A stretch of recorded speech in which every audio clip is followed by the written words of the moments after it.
Hello, and welcome to the Empowerography Podcast. This is a platform created for women's voices to be heard and a place to share their stories, journeys, and successes with the world for the purpose of helping other women who might be on similar journeys. We are empowering women one episode at a time. I'm your host, Brad Walsh, so kick back, grab one of your favorite beverages, and enjoy the stories.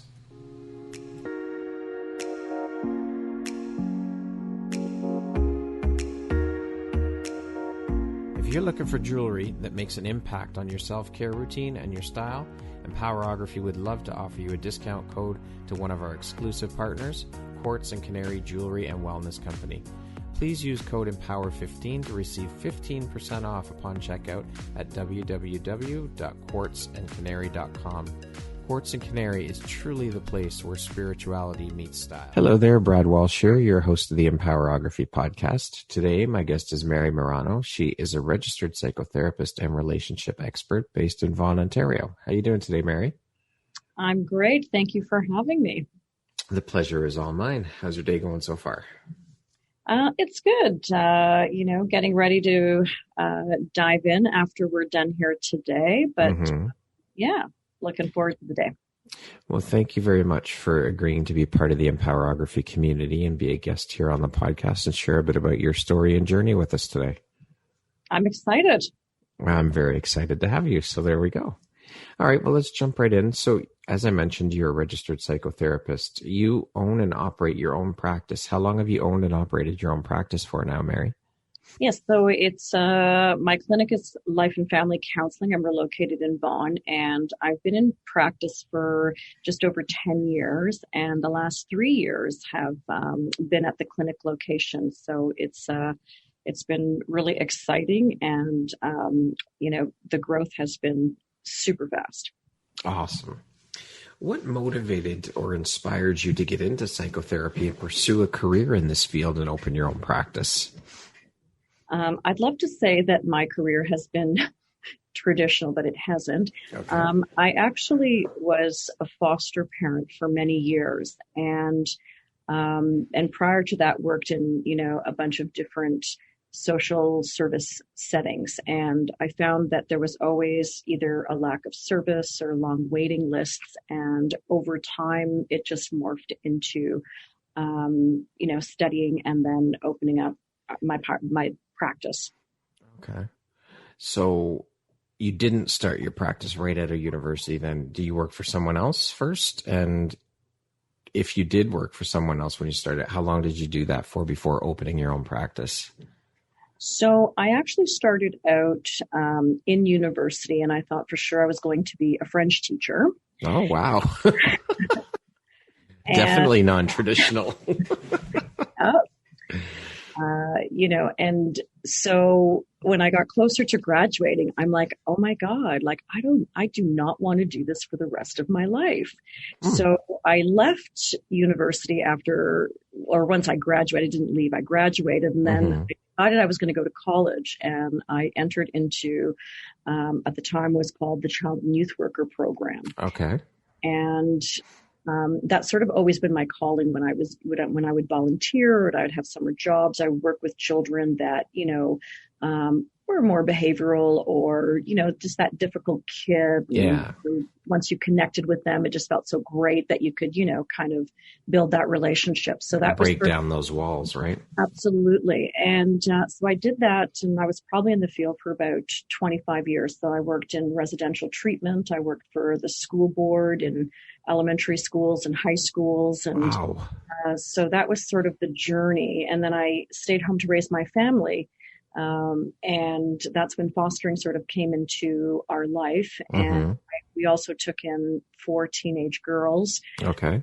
And worked with their families. So that was sort of my journey to private practice. Was over time, after I had gone back to school, because my children were a little bit older, I knew I would never stay home fully.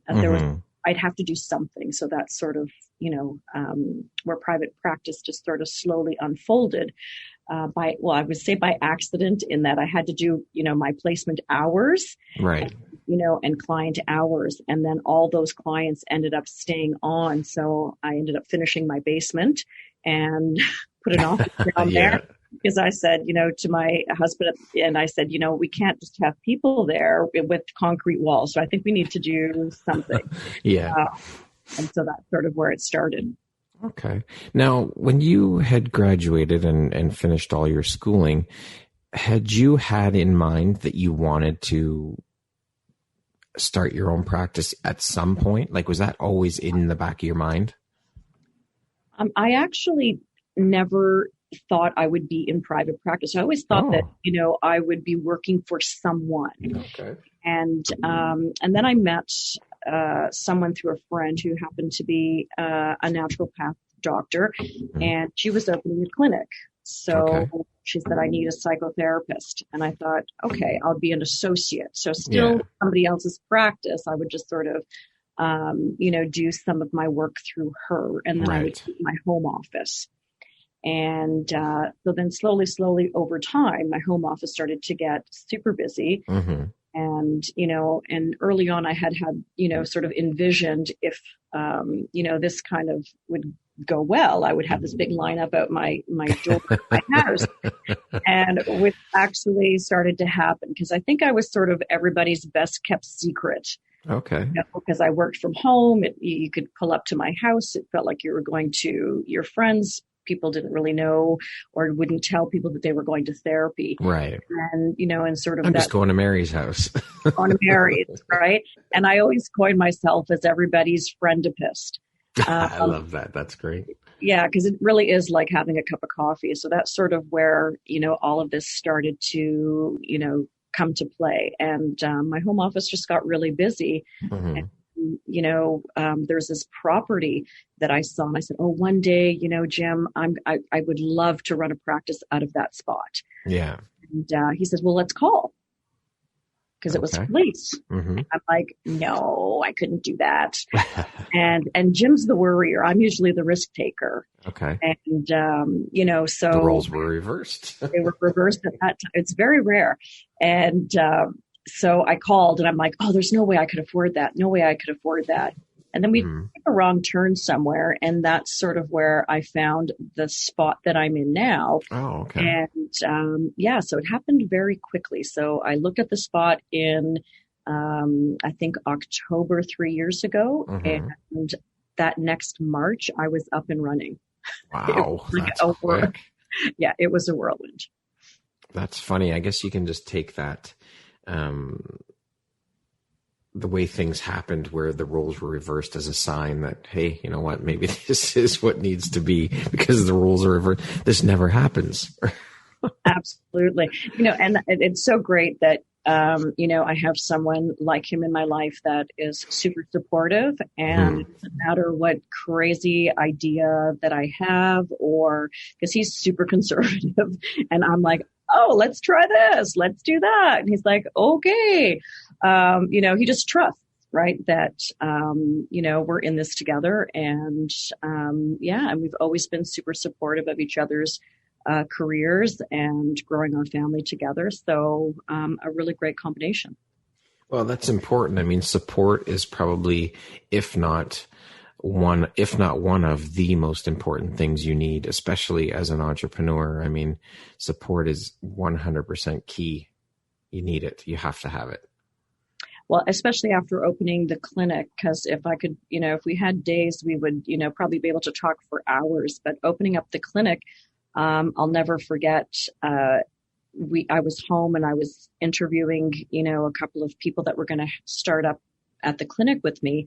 And that night I got I think it was the Sunday night. And on Monday we were opening the doors and I had just put down all the fresh carpets and I was so excited. And the landlord called me and said, you need to get over to the clinic. The fire department's there. Oh.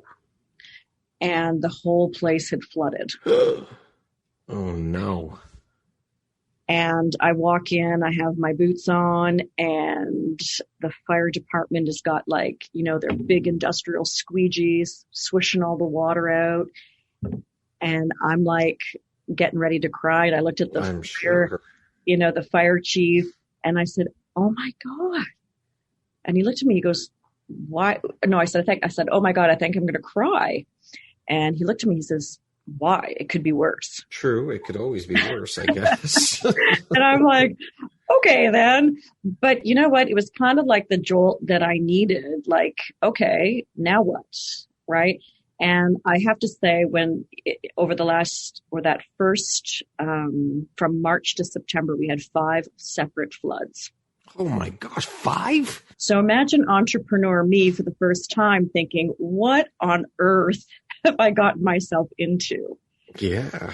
So, one of the things that I did do is I sat down with, my stack of paper, that I always staple into my journal afterwards. And I said, okay, let me sit down and ask, what is the meaning of water? Why is this happening? What's going on here? What do I need to know about water? I said, it keeps happening. I've had all these floods. And really, it was the rebirth of the clinic. Okay. The clinic had been closed for 9 months. Right. I kept saying, this is my baby. This is my baby. This is my baby. And, so that's sort of how I approached the idea of, oh my God, now I'm scared out of my mind. I've invested all this money. It's not working. So instead of going into, the fear of it, Right. I reframed the entire situation to say, okay, now if I'm going to grow this or this is birthing, what does this mean for me? And so that's sort of how I started to tackle adversity when, that's definitely how this all started out. Mm-hmm. I had to do some other things that were some spiritual cleansings, and I had to get somebody in here to sort of, bless the clinic, clear the energy, and some of those things. But definitely had some really hard lessons, but really empowering lessons in resilience and trust. Absolutely. That's incredible. 5 floods. Oh my God. That's just unfathomable. You have no idea.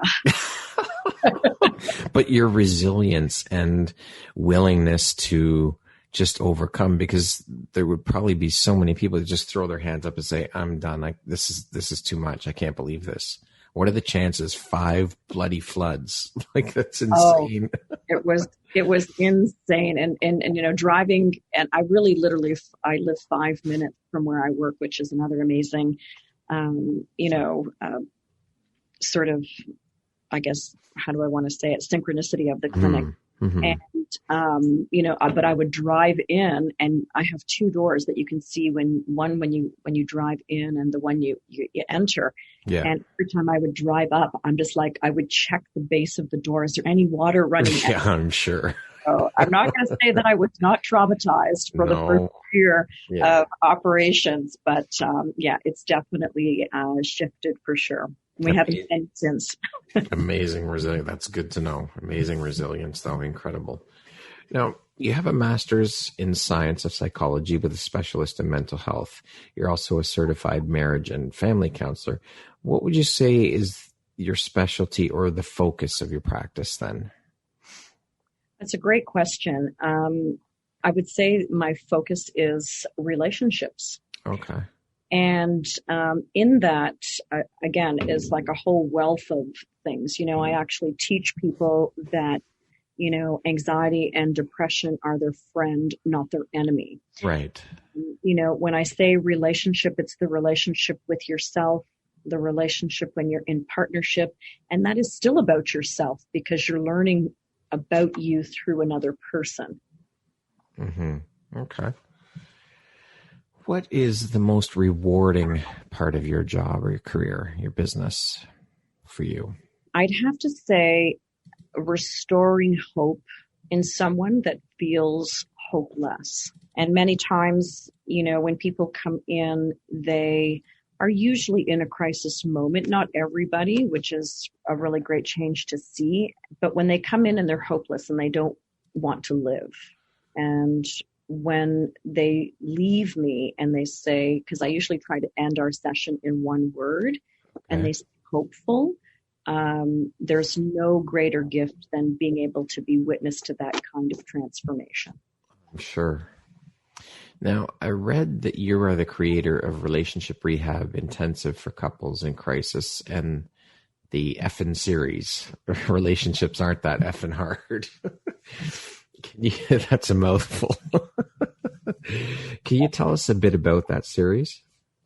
For sure. So the relationship rehab intensive is, intensive because you're in a session for 4 hours with me. Mm-hmm. And, day workshops with couples where they have 6 to 8 weeks of therapy chunked down into that. Because couples are coming into a crisis or because of a crisis, then, we can do some really great work to just restore that connection safely between the couple. And the series, Relationships Aren't That Effing Hard. I'm not your typical psychotherapist, so I kind of hone in on who and what is the problem, and I'm really not afraid to tell somebody, what's going on. I don't mess around with people's lives. So when they sit across from me, I'm like, man, relationships are not that effing hard. But, the work is, to be well in your life or relationships is a 24/7 job. Right. What made you decide to create this, and where did the inspiration and the name come from? I think it's just, in the work that I do every day, sort of inspired that. And I do get super passionate about my work and when I'm in, because I want it so bad for people. And I always say, oh my God, I wish I had some magic fairy dust. I mean, that I could sprinkle on you and make this better because, you're right there. And even when I do, because things have changed so much in the world and we're doing more virtual sessions, I go right into the camera because I just have to make the point or get right in there with them, and that's really sort of, what inspired that. Now, I also read that you're determined to transform how we think, feel, and behave in our relationships. Why is this so important to you, and why have you made this your mission? It's important to me because I grew up in, a rage family. Okay. And I grew up with, a lot of distortions. I wish I could say that I had parents that were great role models and nobody, sat me down and said, this is how you're going to be a married person, or this is how you're going to do this or that, and there was a lot of chaos growing up. And, so from that, obviously we all come from a little bit of dysfunction. I've never met a perfect, family, but when you grow up with those distortions or those negative core beliefs, like you're not good enough, or there must be something wrong with you, or not feeling accepted, or if you don't conform, you get kicked out of the family system. So I was determined, to transform that. I didn't want to believe that people couldn't change. Mm-hmm. And so the mission was, if I could do that on my end, and, and part of the motivation was, becoming a parent. I didn't want to parent the same way that I was parented. Right. And, so because of growing up in that family, or not that family, but my family, or a big family, I was a rager. So I had to retrain myself. So when I would, discipline the children, I would whisper. Mm-hmm. So I'd have to actually create those new pathways in my brain in order to not go into those default behaviors that were super damaging. And that's sort of always been, where I take most pride in being able to, not put in, that negative or those, things in my children's knapsack that I got. And the whole idea is to give them less than what I got growing up. Mm-hmm. So you essentially had to practice what you preach to your clients. Oh my God, I have to say that all the time. I can't ask somebody to do anything different in their life if I haven't challenged myself to do the same thing. So how was that experience for you, shifting your mindset and reprogramming your brain, essentially, I guess? How was that for you? Absolutely. Well, look, blood, sweat, and tears, like snot dripping tears, right? And that was part of, when I started to study and I went back to school after many years, part of our work is to go to our own personal therapist. And I thought, oh, I'm amazing. Look at me. I'm going to therapy because I have to do it for school. Yeah. And once I was in it, I'm like, oh my God, I have got to uncover all these ugly parts of myself. Mm-hmm. And I have to look at them, because a lot of times we can go through life, if you can imagine an iceberg, right? We've got that chunk on top and we can chip away at that story and it can even look really beautiful. But when we go underneath, with the dark, grungy, yucky stuff, actually where all the goodness is, because that's where you start to learn all those things about yourself. Right. Now, you also say to your clients that your goal is not to do the work for them, but to be the channel that you get to do the work, that they get to do the work through. Can you explain where that goal came from and what inspired it? Were you getting a lot of clients expecting you to do the work for them? Is that where this was born from? There's a few things in there. I think that one of the things when people come in, I'll always ask them, are you willing to do what it takes? And people will, automatically say, yep, I'm willing to do what it takes. And I say, okay, this is what it's going to take. And when they hear what it takes, they're like, ooh, that's a lot of work. And I say, if I had this little blue pill and I said, take this pill and it's $2,000 and you are going to be happy in your life, would you take the pill? And what do you think the answer is every time? Of course, yes. Of course. Because they don't have to do the work. They don't have to do the work, and then I show them sort of, this list of here's all the 40 things that I want you to do. If you do all these 40 things, your life is going to be great, but it requires you to do the work. So that's sort of where it's like, oh, what's your investment in yourself? Right. Right. And then the other side of that is people, when they start to feel better in their life or, you become witness to their change, they'll often say to me, you saved my life. If it wasn't for you, I would have killed myself, or if it wasn't for you. And I always will say, I didn't do the work. You did the work. Right. I was only the channel that you got to do the work through. Very good. I love that. And man, a lot of times I'll have to say, you're not supposed to make the therapist tear up, because those are the kinds, the idea is not to be in therapy for life, but these are lifetime relationships. But isn't the work though? I mean, no, you're not meant to be in therapy for life, but the work does take a lifetime, does it not? I mean, you have to constantly be working at it. Absolutely. And why wouldn't you want to live conscious and aware in your life? Mm-hmm. For sure. Right. And that's why I always say, the work is 24/7. The journey ends when you die. Yeah. I love it. I think that's great. And so once you explain that to your clients and give them the blue pill thing, and then they see, is it like a light bulb moment for some of your clients when you explain the process and why the work is necessary? How is that for you, seeing that? Yeah, of course, because it sort of gives them, it really puts it in perspective. Mm-hmm. There's no easy fix. I don't have magic for people. I can't wave a wand and fix it. No, and I say that all the time. I don't have any magic. If I have to do the work, you have to do the work. Yeah. And that's sort of the idea of, I can't ask anybody to do anything different in their life. Mm-hmm. I haven't challenged myself to do the same thing. Right. I can't say, oh, okay, you're going to have this great marriage if I don't work that hard on my own marriage. Mm-hmm. Mm-hmm. Practice what you preach. Absolutely.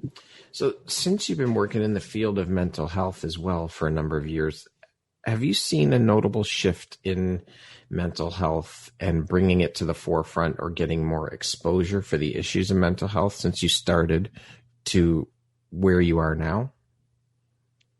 At first, I'd have to say when it came to mental health, just the word mental health, I think there's, that misconception that it's only when someone has a diagnosis. And I have to say that, I also had this, sort of preconception of mental health that only if the doctor said you have this thing wrong with you. Mm-hmm. And what I've been promoting and understanding over the years is that mental health is all about our relationships. Right. Okay. And when, you're going through a divorce, it's going to affect your mental health. For sure. If someone is, living with chronic pain and illness, it's going to affect your mental health. If you lost a child, it's going to affect your mental health, right?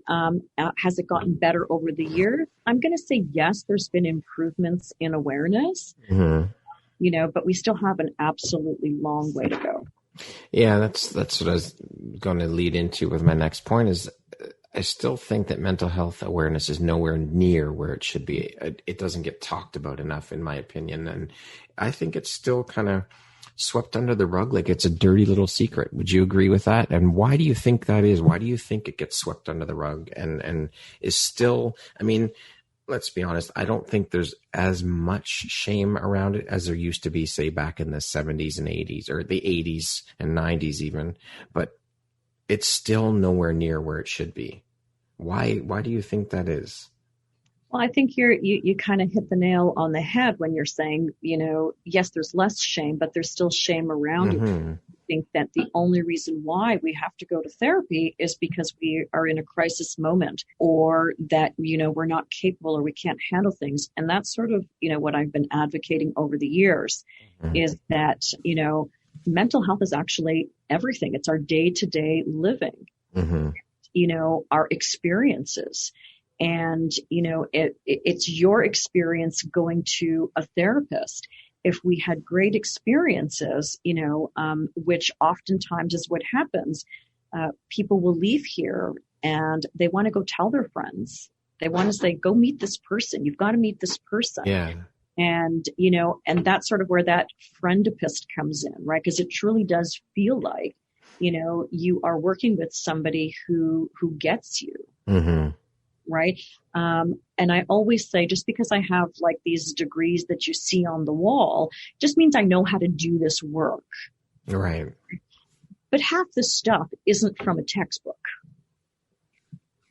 Okay. Right. That's your connection with people, right? Your compassion. Yeah, for sure.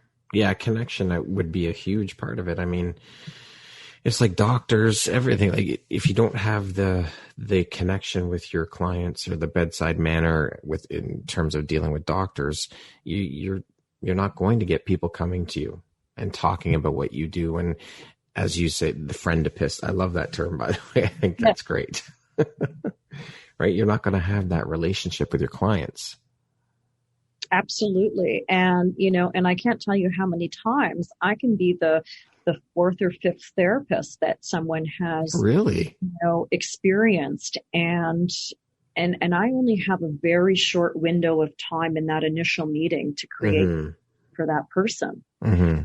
And that in itself, makes or breaks whether or not that person's going to come back. Yeah, for sure. So how do you think we start making bigger strides with this then and bring more awareness to the problem? I think that, when you do interviews like this or, on Tuesday nights, I've started to go live on Instagram, getting people to just share and dialogue with me, asking questions. They feel like they have a connection with this person who's real, and it kind of demystifies, that she's the therapist, and it kind of brings us to this equal playing field. And we all have stuff, and I'm huge on therapist self-disclosure, which is very taboo in our industry. You're not supposed to share. You're supposed to be sort of that cold person that, the person does the work through. And that's sort of been, what I did my dissertation on when I was doing my master's was all about, does that improve the therapeutic alliance? Does that improve the relationship with the client? And hands down, it does. Well, I would think so, because I mean, you think about it in let's say a group therapy setting where everyone's nervous. They don't want to be the first to get up and talk. But once that first person does, it's like it's giving everyone else in the group permission to get up and speak as well and share. So it would be the similar type of thing, no? I would think. Yeah, and look, when you're sharing, you're not just sharing random things. No. They obviously have to be purposeful to, the relationship that you have, with the client and Yes. what you're going through. But of course, to think that like, oh my God, like, yeah, we have a family outside of this. Yeah. Our Mm-hmm. marriage is outside of this. Mm-hmm. I'm a daughter. I'm a sister. I'm a friend. You're a human being. You're a person just like me. You're not just this person that sits and listens to my problems and offers advice and suggestions. And I think, sorry, go ahead. No, it's okay. Go ahead. I was just going to say that, people think that I'm the expert. Mm-hmm. I'm not the expert in them. They are the expert in themselves. Right. And that's sort of how we do the work. You already have all the answers built in you. I just, happen to know how to get them out of you. Right. Yeah. You help uncover them. Absolutely. Since you're also involved in marriage counseling, what do you see as one of the most common thing causing issues for couples? Gosh, communication or the lack of listening. Okay. Yeah, which interrupts the level of intimacy. There's two parts to intimacy. The physical part, which is, the obvious part. And there's the dialogue in how we share. Right. And creating a safe place and a trusting place that, I could tell you this about me and you're not going to reject me or abandon me. Okay. What would you say is one of the hardest parts for you with the work you do? Oh, gosh. I think the hardest part for me is when someone has lost a child. And because I'm so passionate about children in the work that I do, I'm a huge advocate. When couples come in and they have children and they're going through separation and divorce, I'm the voice for that child. Right. And so for me, that's so tough. I'm very close with my children, like most parents would say, their children, obviously. But that's tough because that's a wound that never really heals over. Yeah, for sure. What advice would you give someone wanting to pursue a career similar to yours? Do your personal work. You cannot show up in this profession if you have your own unhealed wounds, or at least, are on the road to making sure that you understand who you are and being grounded as a person, because this is really heavy duty stuff. You're impacting someone else's life. Yeah. You essentially, you could change someone's life completely with the work you're doing. Yeah. You can also mess it up too. For sure. Right. So that's sort of where I'm saying about, making sure you know who you are as a person and you've healed some of your own early experiences or your trauma or history, in order to do that with others. I'm glad you said some of, because as we said previously, the work is a constant. We're all working on ourselves throughout life. Like you said, the work doesn't stop till you're gone. You're not here anymore. So it's part of it, right? You have to keep working on it. Yeah. And I mean, when it comes to sort of being a registered practitioner, there are some guidelines that obviously we have to adhere to. And that would be, so many hours a year of, doing your personal work and keeping on top of, self-improvement and self-care and those kinds of things. Right. Yeah. Okay. What is the one common myth about your profession that you would like to debunk?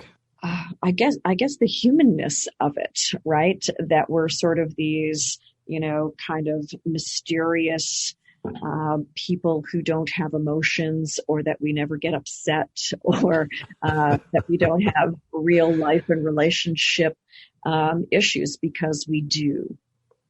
Right? Okay. Yeah. Well, you're humans. You're not robots. Yeah. Okay. What do you think your unique skill set or superpower is that's helped you become so successful? Compassion. That's a big one. Yeah. My compassion for, seeing someone else who is struggling and just doing what I think is the right thing to do, is help that person through that struggle. Okay.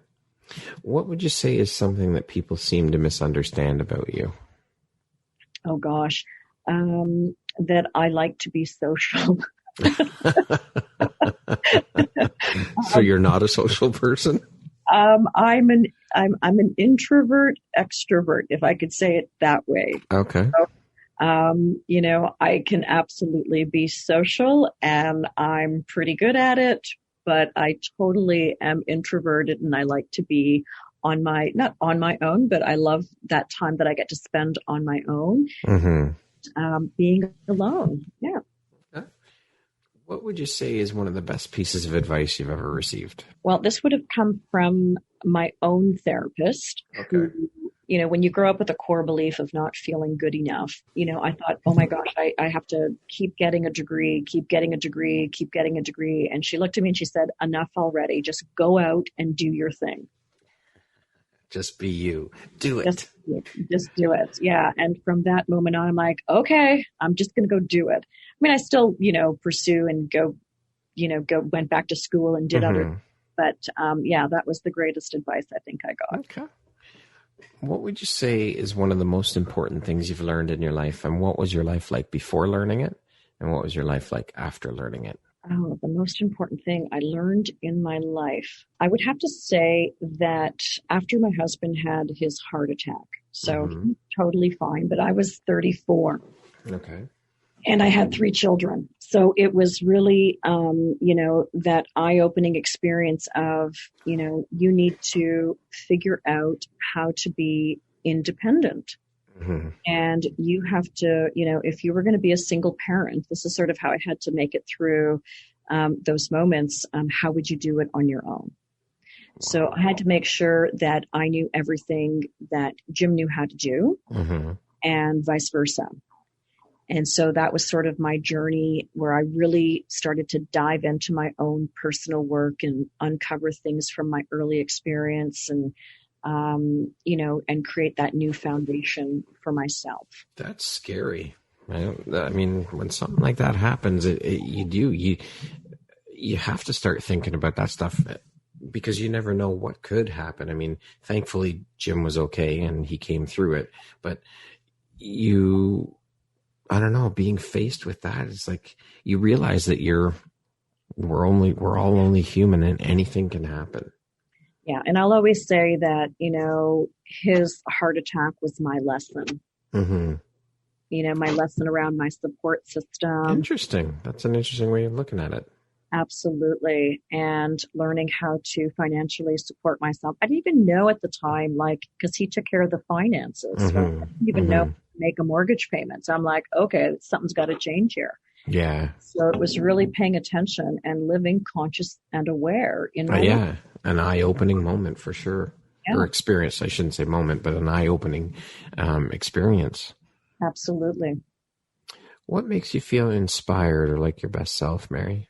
I'm going to say, even if it sounds cliche, it's helping people. When I get to be witness to transformation that someone goes through in their life, that makes me feel warm inside. That for me is the greatest gift.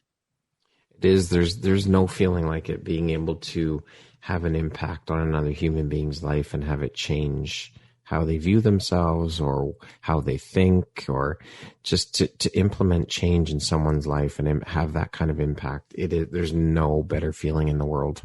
Absolutely. It changes my life. I mean, people think that I give them a gift. I get the gift because, someone will trust me with their most intimate and vulnerable experiences.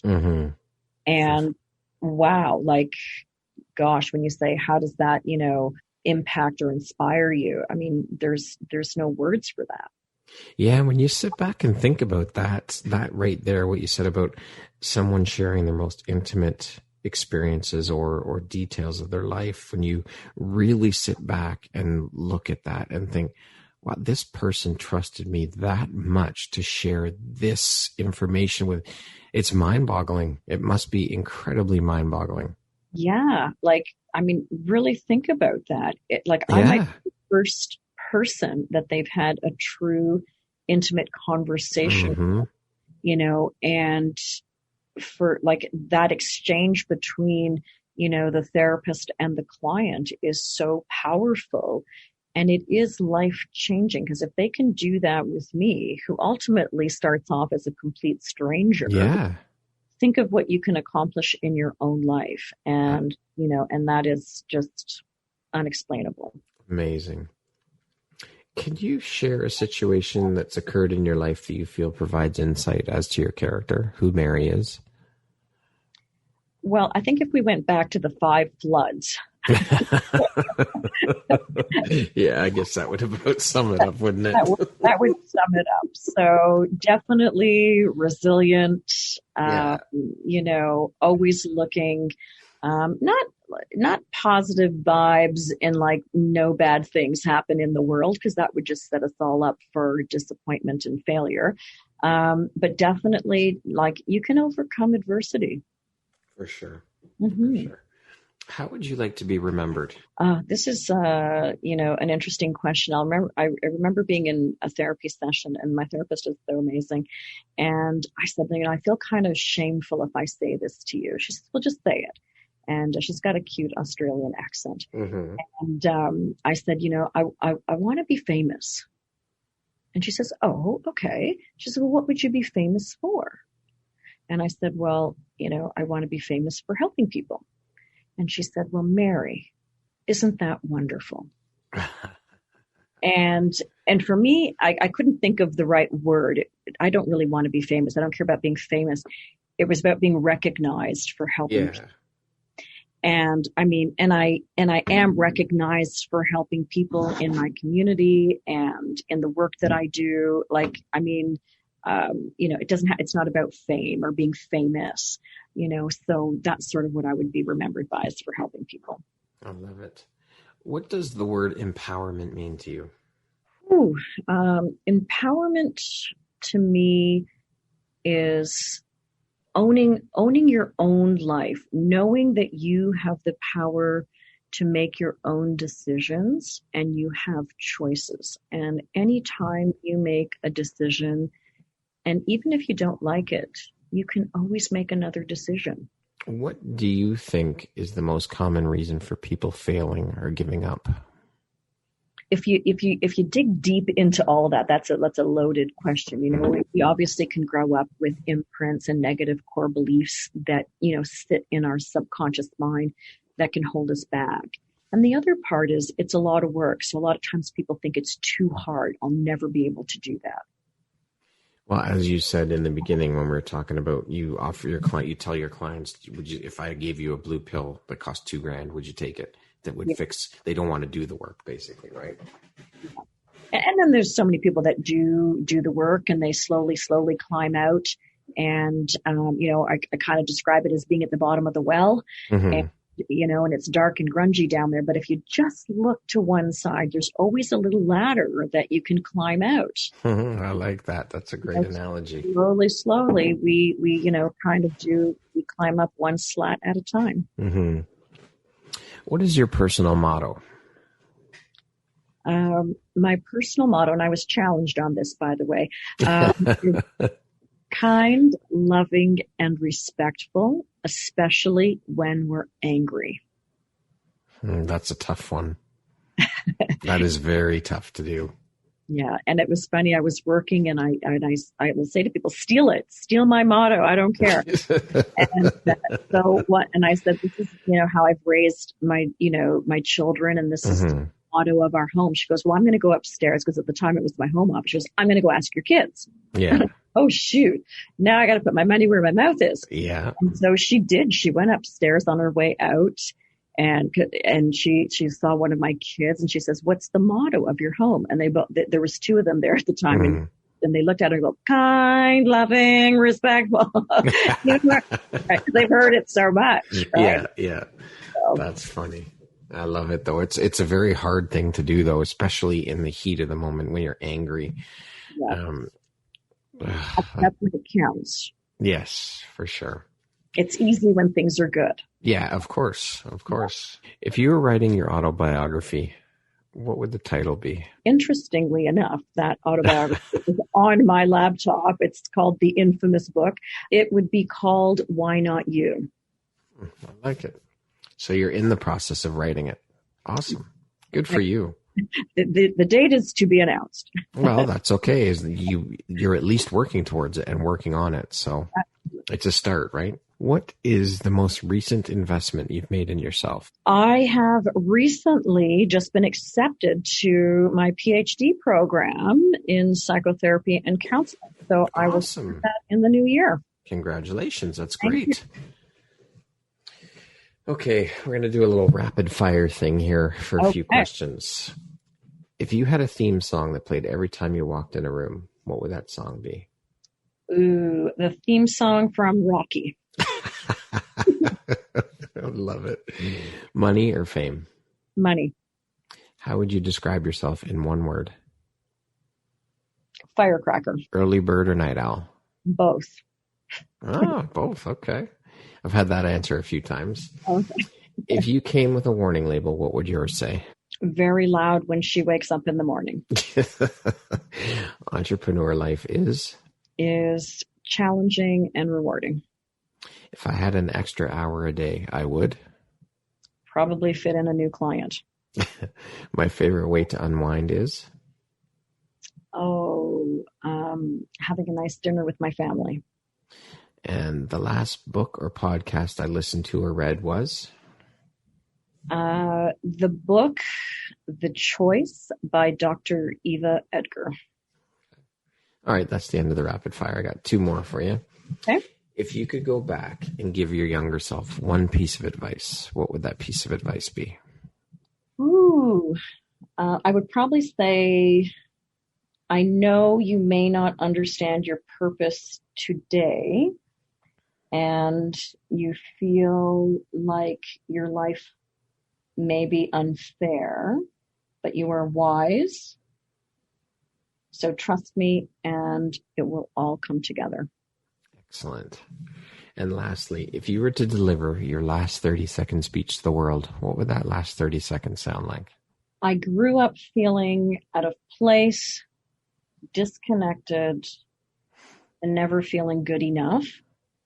And who knew that my curse would turn out to be my gift? That's beautiful. I love it. Mary, thank you so much for taking the time to be here today and to share a bit of your story and your journey with us and what you do. You're doing amazing work. It's incredibly inspiring, and you are inspiring. I appreciate you and just want to say thank you so much for being here today and being part of the Empowerography community. Thank you so much, Brad. I really appreciate it. And I love making new connections. So I'm happy that we also got to meet. Absolutely. It was an absolute pleasure speaking with you today. Thank you. Thank you. Once again, my name is Brad Walsh, host of your Empowerography Podcast. Today, my guest has been Mary Marano. She is a registered psychotherapist and relationship expert based in Vaughan, Ontario. Thank you so much, Mary. I hope you have an amazing rest of the day. You too.